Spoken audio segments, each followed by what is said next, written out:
قيل يا نوح اهبط بسلام منا وبركات عليك وعلى ممن معك وأمم سنمتعهم ثم يمسهم منا عذاب أليم تلك من أنباء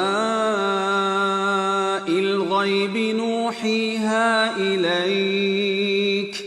ما كنت تعلمها أنت ولا قومك من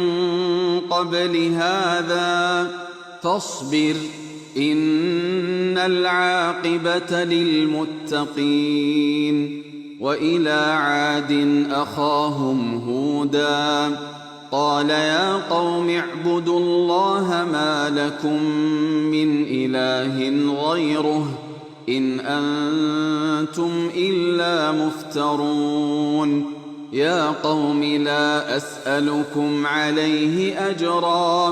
إن أجري إلا على الذي فطرني أفلا تعقلون ويا قوم استغفروا ربكم ثم توبوا إليه يرسل السماء عليكم مدرارا